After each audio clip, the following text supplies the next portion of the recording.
Friends, middle east மத்திய கிழக்கு நாடுகளில் இப்போ ஒரே பதட்டம் நிலவுகின்றது. ஈரானுக்கும் அமெரிக்காவுக்கும் எந்த நேரத்திலையும் போர் வரலாம் அப்படிங்கிற ஒரு நிலைமை இருக்குது. ஒரு பக்கம் நெகோசியேஷன்ஸ், நேற்று இப்போ ஒரு பேச்சுவார்த்தை நடைபெற்றிருக்கிறது. ஈரானுடைய ஃபாரின் மினிஸ்டர் அப்பாஸ் அர்கச்சி அவரும் அவருடைய தலைமையில் உள்ள குழு, அதே மாதிரி அமெரிக்க தரப்பிலிருந்து விட்காஃப், ஜாரேத் குஷ்னர் இவர்கள் தலைமையிலும் பேச்சுவார்த்தை நடந்தது. ஆனால் அந்த பேச்சுவார்த்தை 2 மணி நேரத்தில் முடிஞ்சு போச்சு. அப்பாஸ் அர்காச்சி என்ன சொல்லியிருக்காருன்னா, இன்னும் 14 டேஸில் நாங்கள் ஒரு கிரவுண்ட் ப்ரொப்போசல் கொண்டு வர்றோம் அப்படின்னு சொல்லியிருக்காரு.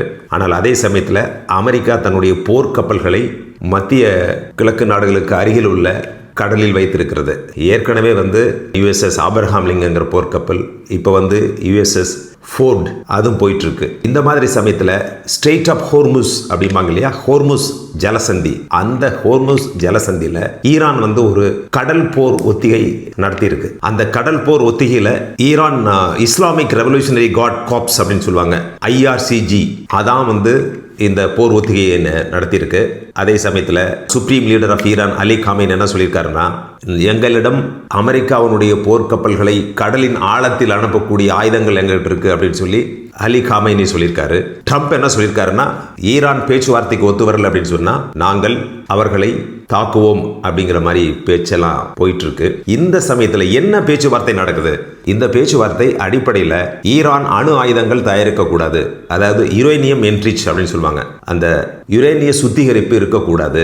அடுத்து பேலிஸ்டிக் மிசைல்ஸ், அதாவது கண்டம் விட்டு கண்டம் தாவுகின்ற ஏவுகணைகளை குறைக்க வேண்டும் அல்லது அழிக்க வேண்டும். மூன்றாவது பாயிண்ட் என்னன்னா, இவருடைய ப்ராக்சி அப்படின்னு சொல்லுவாங்க. ப்ராக்சி அப்படின்னு சொன்னா இவர்களுக்கு ஆதரவாக இருக்கின்ற குழுக்கள், ஹெஸ்புல்லா, ஹமாஸ், ஈராக்கில் இருக்கிற ரெசிஸ்டன்ட் குரூப்ஸ், இவர்களுக்கு ஆயுத மற்றும் நிதி உதவி செய்யக்கூடாது ஈரான் அப்படிங்கிறதான் இந்த பேச்சுவார்த்தையினுடைய முக்கிய சாராம்சம். இந்த 3 பாயிண்ட்ஸையும் அமெரிக்கா வலியுறுத்துது, இது ஒத்துக்கணும்னு சொல்லிட்டு. ஆனால் ஈரானை பொறுத்தவரை என்ன சொல்றாங்கன்னா, நாங்கள் அணு ஆயுதத்தை வேண்டுமானாலும் குறைத்துக் கொள்வோம், அப்படி குறைத்துக் கொள்வதற்கு முன்னால் எங்கள் மீது உள்ள பொருளாதார தடையை நீக்க வேண்டும் அப்படின்னு சொல்லி ஈரான் அரசாங்கம் தெள்ள தெளிவாக சொல்லியுள்ளது. இந்த சமயத்தில் பெஞ்சமின் நேதன்யாகும் ட்ரம்ப்பும் போன வாரம் மீட் பண்ணியிருக்காங்க. மீட் பண்ண உடனே இந்த போருக்கு ஒரு ஆயத்தமா அப்படிங்கிற மாதிரி ஒரு தகவல் பரவியது. இந்த சமயத்தில் நேற்று ஏக்சியாம் அப்படிங்கிற ஒரு அமைப்பு என்ன சொல்லியிருக்காங்கன்னா, எந்த நேரத்திலும் அமெரிக்கா ஈரானை தாக்கலாம் அப்படின்னு சொல்லியிருக்காங்க. அதே சமயத்தில் ஈரானும் தன்னை பாதுகாத்துக் கொள்வதற்கு தயாராக இருக்கிறது. அவங்க அந்த மிசைல் லான்ச் பேட்ஸ் இது எல்லாமே சரி பண்ணிட்டாங்க. அந்த 12 நாள் சண்டேல இஸ்ரேல் அளித்த அந்த லான்ச் பேட்ஸ் சொல்லுவாங்க இல்லையா, அந்த லான்ச் பேட்ஸ் எல்லாம் சரி செஞ்சுட்டாங்க.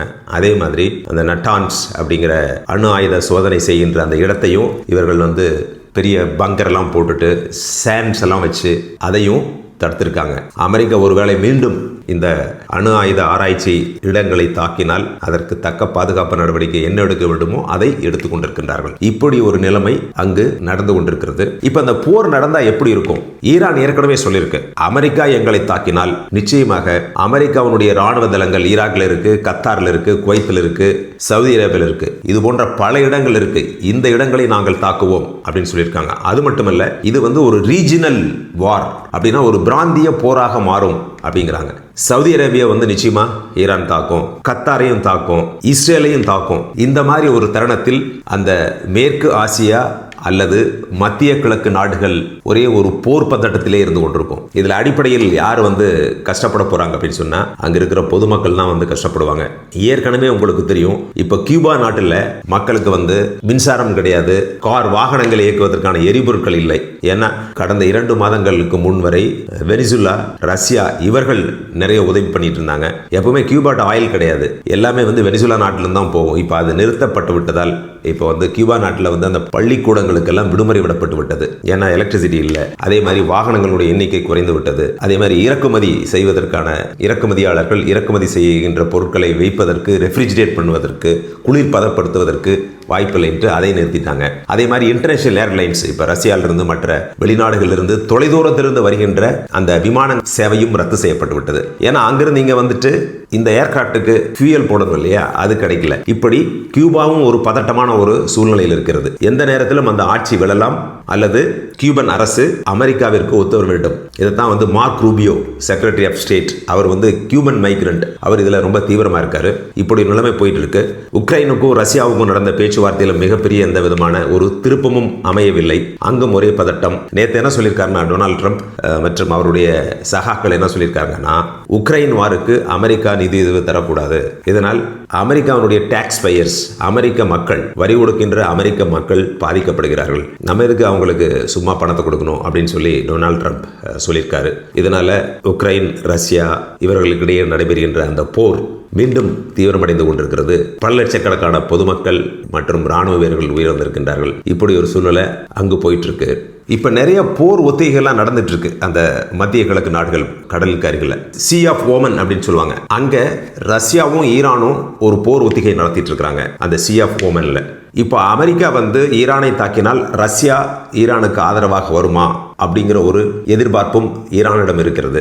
இந்த மாதிரி ஒரு சூழ்நிலையில் அமெரிக்கா பல வாரங்களுக்கு இந்த போர் நீடிக்கும் அப்படிங்கிற ஒரு நிலையில் அவர்கள் தங்களுடைய வியூகங்களை வகுத்து வருகின்றார்கள். இப்படி அங்கே போயிட்டு இருக்கு. சப்போஸ் நடந்துச்சுன்னு வச்சுங்க, என்ன ஆகும்? இப்போ அமெரிக்கா போய் அவங்களை அட்டாக் பண்ணால் என்ன நடக்கும் அப்படின்னு சொன்னால், உடனே ஈரான் எல்லா பேலிஸ்டிக் மிசைல்ஸ், அப்புறம் சாஹித் ட்ரோன்ஸ் இருக்கு, அது ரொம்ப சீப்பான ட்ரோன்ஸ், ஒரு 2000 ட்ரோன்ஸ் அனுப்பிச்சு விட்டாங்கன்னா அந்த ட்ரோன்ஸை அழிப்பதற்கு இவர்கள் பல கோடிக்கணக்கான ரூபாய் செலவு செய்ய நேரிடும். ஒரு 2000 ட்ரோன்ஸ் அனுப்பிச்சு விட்டாங்கன்னா இவங்ககிட்ட இருக்கிற மிசைல்ஸ் எல்லாமே தீர்ந்து போயிடும். அப்படி ஒரு சூழ்நிலை வருவதற்கான வாய்ப்பு இருக்கிறது. அடுத்து இந்த ஏர்கிராஃப்ட் கேரியர்னு சொல்லக்கூடிய அந்த விமானம் தாங்கி கப்பல் USS Ford, USS Abraham Lincoln, இந்த இரண்டும் பார்த்தீங்கன்னா மைல் கணக்கில் நீளமாக இருக்கும். அவ்வளோ பெருசு. அதில் 50-60 விமானங்கள் அந்த கப்பலில் நிற்கும். அதை தாக்குவதற்கான ஒரு நிலைமை இருக்கிறது.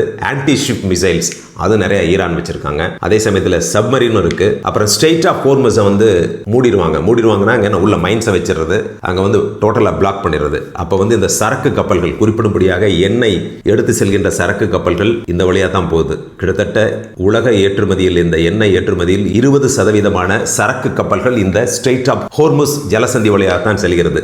இதை நிச்சயமாக ஈரான் தடுக்கும்.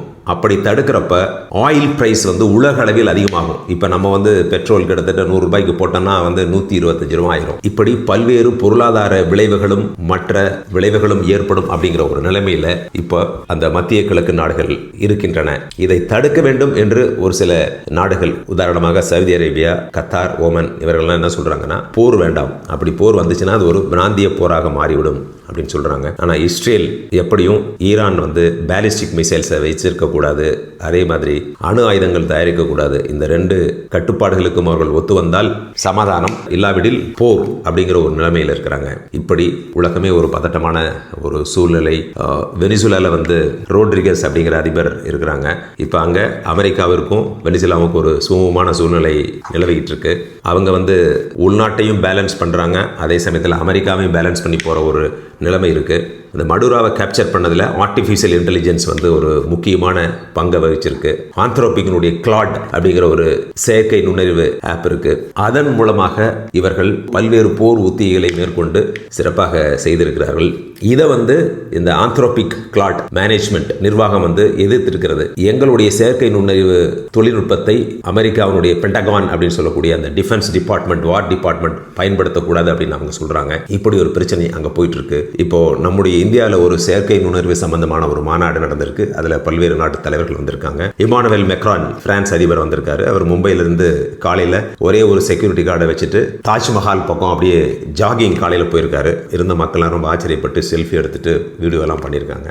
இப்படி உலக நாடுகளில் ஒரு பக்கம் போர் பதட்டம், இன்னொரு பக்கம் பொருளாதார பதட்டம், இன்னொரு இடத்தில் சமூக பதட்டம், இப்படி பல்வேறு பதட்டங்கள் நிறைந்த உலகமாக இருக்கின்றது. இதெல்லாம் குறைந்து மக்கள் நிம்மதியாக மகிழ்ச்சியாக வாழ வேண்டும் என்பதே நம்முடைய எண்ணம்.